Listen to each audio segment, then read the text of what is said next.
أشهد أن محمدا عبده ورسوله أما بعد فأعوذ بالله من الشيطان الرجيم بسم الله الرحمن الرحيم فيها يفرق كل أمر حكيم صدق الله مولانا العظيم وصدق على رسوله النبي الأمين المعين المتين الكريم ونحن على ذلك لمن الشاهدين والشاكرين والحمد لله رب العالمين إن الله وملائكته يصلون على النبي يا أيها الذين آمنوا صلوا عليه وسلموا تسليما اللهم صل على سيدنا مولانا محمد وسلم صلی اللہ علیہ وسلم.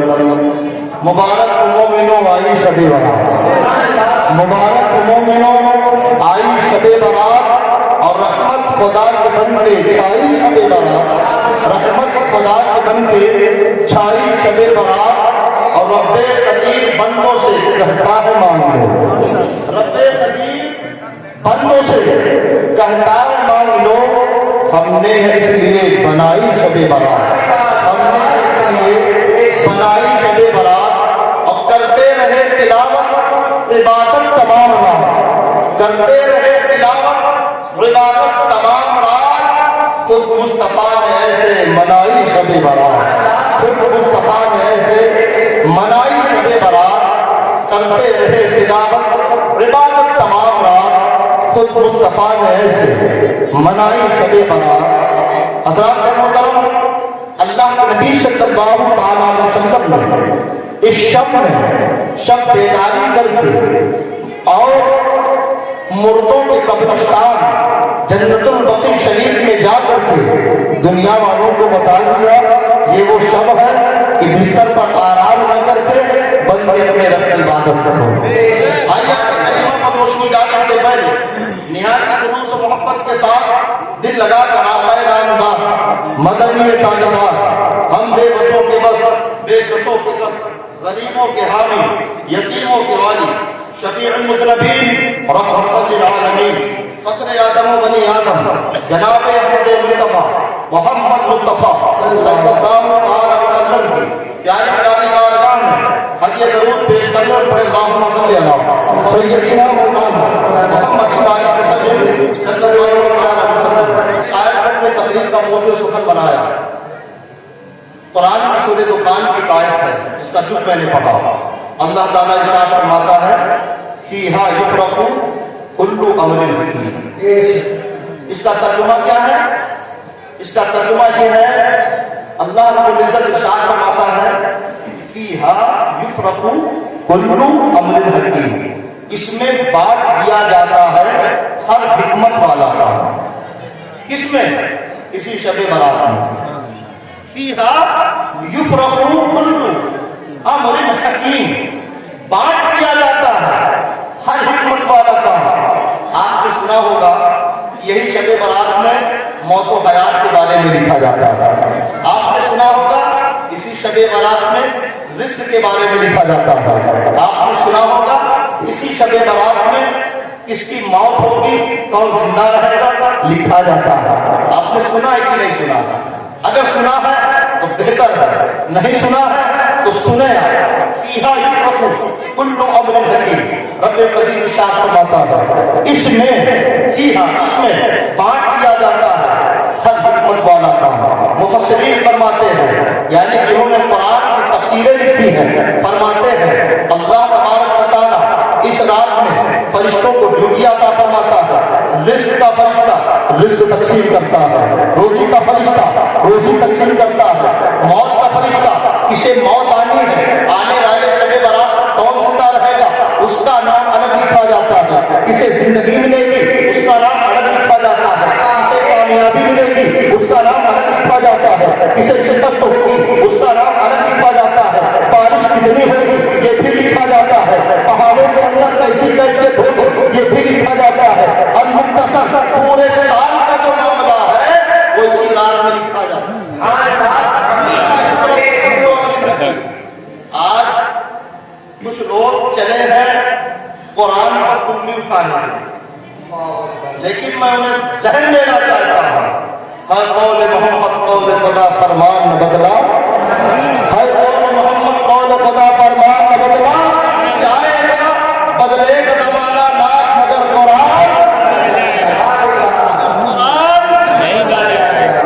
قول محمد قول خدا فرمان نہ بدلا، جائے گا بدلے گا زمانہ ناک مگر قرآن نہ بدلا جائے گا۔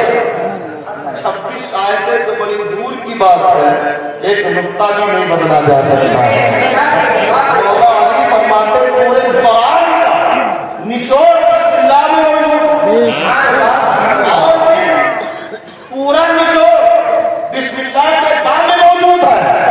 پھر فرماتے ہیں اس کا پورا نچوڑ بسم اللہ کے بعد میں نقطے میں موجود ہے۔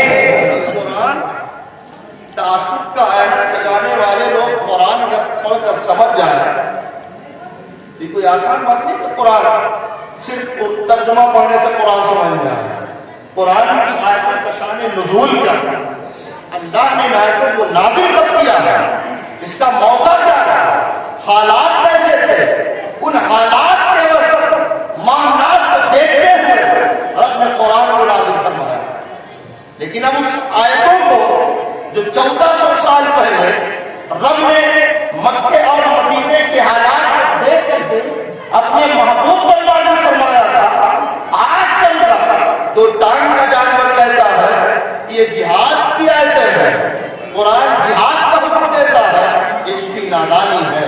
فیہا یفرقو دیکھتے ہیں، میں انشاءاللہ کچھ باتیں آپ کے سامنے بیان کرنے کی کوشش کروں گا، اس لیے آپ سب بیداری کر رہے ہیں تو ضروری ہے ہم کچھ حاصل کر کے جائیں جس سے ہمارا ایمان و ایمان مضبوط ہو۔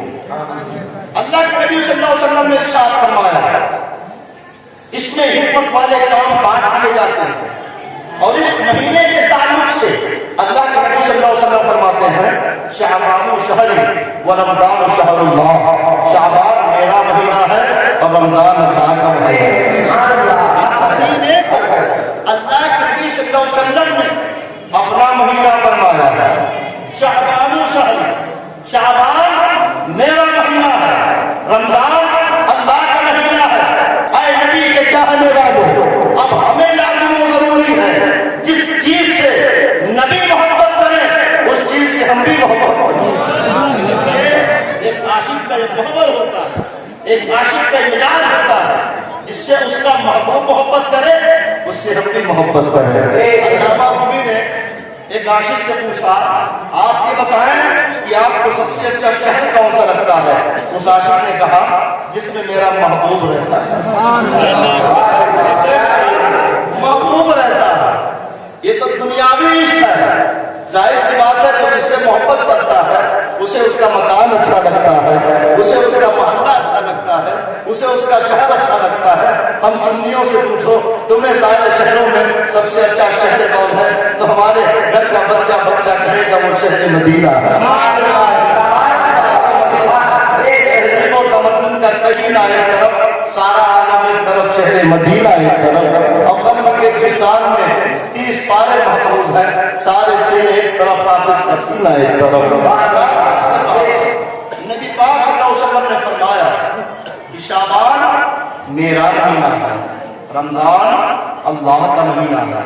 ام المؤمنین حضرت عائشہ صدیقہ رضی اللہ عنہا فرماتی ہیں کہ جب شعبان کا چاند نظر آتا آپ صلی اللہ علیہ وسلم روزے رکھنا شروع کرتے تھے۔ بعض کتابوں میں آیا 13، 14، 15 روزہ رکھتے تھے، بعض کتابوں میں آیا ہے دوسرے دن آپ روزہ رکھتے تھے، یہاں تک 30 پورے مہینے میں آپ کثرت کے ساتھ روزہ رکھتے تھے۔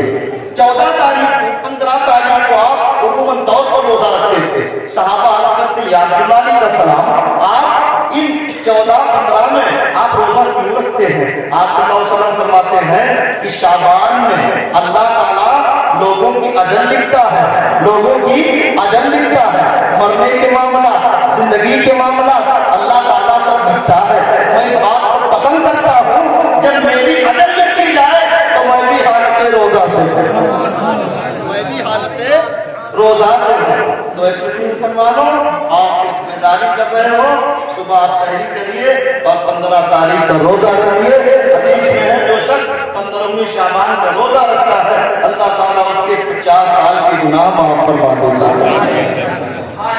آپ دیکھیں ہیں جب اللہ کے نبی صلی اللہ علیہ وسلم نے فرمایا میں اس بات کو پسند کرتا ہوں کہ جب میری اجل لکھی جائے تو میں حالت روزہ سے، تو ظاہر سی بات ہے جب نبی کی خواہش ہے تو امتیوں کو تو بدل سے 19 پر عمل کرنا چاہیے۔ تیسری بات دیکھیں، ہمارا قبرستان جاتا ہے، وہ جاتے کہ نہیں جاتے ہیں؟ یہ طریقہ کس کا ہے؟ میرے نبی کا ہے، کہہ دو سبحان اللہ۔ یہ طریقہ میرے نبی کا ہے۔ ام المومنین حضرت عائشہ صدیقہ رضی اللہ تعالیٰ عنہ فرماتی ہیں جب 15ویں شب آئی، جو آج کے چل رہے دن میں 14 کی مغرب کے بعد 15 لگتے ہیں، آپ فرماتی ہیں کہ اس دن باری میرے یہاں، یعنی آپ صلی اللہ علیہ وسلم میرے حجرے میں آرام فرماتے ہیں، لیکن کچھ دیر آپ نے آرام کیا، اس کے بعد میں میرے بستر سے اٹھے اور چلے گئے۔ کافی وقت گزر گیا، آپ صلی اللہ علیہ وسلم جب واپس نہ آئے تو میں نے خیال کیا کہ ہو سکتا ہے کسی دوسری ازواج کے پاس چلے گئے ہیں۔ میں نے خیال کیا میں گھر سے باہر نکلی، لیکن آپ کہیں نظر نہیں آئے، نہ مسجد نبوی میں تھے نہ بازار میں تھے۔ لیکن جب میں اور آگے بڑھی تو جنت البقیع جو مدینہ کا قبرستان ہے، میں نے دیکھا کہ جنت البقیع یعنی قبرستان میں آپ کھڑے ہیں اور مرنے والوں کے لیے دعائیں مغفرت کر رہے ہیں۔ مرنے والوں کے لیے دعائیں مغفرت کر رہے ہیں۔ آپ صلی اللہ علیہ وسلم کی بارگاہ میں مومنین کے لیے دعائیں مغفرت فرما رہے تھے۔ جب دعا سے فارغ ہوئے، حضرت عائشہ رضی اللہ تعالیٰ عنہ نے دیکھا، نبی پاک صلی اللہ علیہ وسلم فرماتے ہیں کیا بات ہے عائشہ؟ حضرت عائشہ عرض کرتی ہے علیہ السلام میں نے خیال کیا تھا کہ آپ کسی دوسرے کے پاس ہیں۔ آپ صلی اللہ علیہ وسلم فرماتے ہیں اے عائشہ تمہیں معلوم نہیں ہے آج کون سی رات ہے؟ حضرت عائشہ عرض کرتی ہے آقا آج کون سی رات ہے؟ آپ صلی اللہ علیہ وسلم فرماتے ہیں یہ شب برات ہے، یہ 15ویں شعبان ہے، یہ 15ویں شعبان ہے، اور اس شب میں اللہ تعالیٰ آسمان اول پر اپنے شان کے مطابق نزول فرماتا ہے اور بنی گنم کی بکریوں کے بالوں سے زیادہ گنہگاروں کے اللہ مغفرت فرماتا ہے۔ گنم کی بکریوں کے بالوں سے زیادہ گنہگاروں کی اللہ مغفرت فرماتے ہیں۔ اب آپ سوچ رہے ہو کہ بنو گنم کی بکریوں کا کیوں آیا؟ وہاں پر آپ جانتے ہیں مدینہ میں بکریاں زیادہ پالی جاتی تھی، آج بھی لوگ جانتے ہیں۔ تو بنو گنم میں بکریوں کا معاملہ زیادہ تھا اور بڑے اچھے قسم کی بکریاں ہوا کرتی تھی جن کے بدن پر بہت بال ہوا کرتے تھے، کوئی گن سکتا نہیں گن سکتا ہے۔ آپ صلی اللہ علیہ وسلم فرماتے ہیں بنو گنم کی بکریوں کی بالوں سے زیادہ گنہگاروں کے اللہ مغفرت فرماتا ہے۔ کس شب میں؟ اسی شب میں تو پتہ چلا قبروں پر جانا، قبرستان جانا، مرنے والوں کے لیے دعا مغفرت کرنا، یہ آج کی نئی رسم و رواج نہیں ہے۔ ایک 1400 سال پہلے میرے آقا نے جنت البقیع شریف میں مردوں کے لیے دعا مغفرت کر کے یہ بتا دیا تمہارا نبی بھی دعا کرتا ہے، تم بھی دعا۔ لیکن کچھ لوگ ان باتوں پر اعتراض کرتے ہیں، لیکن الحمدللہ آپ سنی ہیں، سنی بن کر کے رہیں، خوش نصیب ہے کہ آپ وصال ثواب کا اہتمام کرتے ہیں اور کرتے رہیں۔ حضرات محترم، اسی شب کے تعلق سے اللہ کے نبی صلی اللہ علیہ وسلم فرماتے ہیں، جس کے راوی حضرت ابو ہریرہ رضی اللہ تعالیٰ عنہ، آپ فرماتے ہیں کہ اسی شب میں حضرت جبرائیل علیہ السلام آئے، حضرت جبرائیل علیہ السلام آئے اور عرض کرتے آقا اپنے سر کو اوپر اٹھائے، سبحان اللہ، آقا اپنے سر کو اوپر اٹھائے۔ جب میں نے سر اوپر اٹھایا تو کیا دیکھا؟ آسمان میں اللہ تعالیٰ نے 300 دروازے کھول دیے، دروازے اپنے کھول دیے ہیں۔ جناب جبرائیل عرض کرتے ہیں یا رسول اللہ علیہ السلام آپ نے کیا دیکھا؟ آپ صلی اللہ علیہ وسلم فرماتے ہیں یہ رحمت کے دروازے کھلے ہیں، یہ کس لیے؟ جناب جبریل عرض کرتے یا رسول اللہ علیہ السلام یہ رب نے 300 دروازے کھولے ہیں اور اللہ تعالیٰ اس شب میں جس نے شرک نہ کیا ہو، جس نے شرک نہ کیا ہو، سود خوری نہ کی، زنا نہ کیا ہو، شراب نہ کیا ہو، اللہ تعالیٰ اس کی مغفرت فرماتا ہے۔ یعنی اس شب میں مشرکوں کی مغفرت نہیں ہوتی ہے،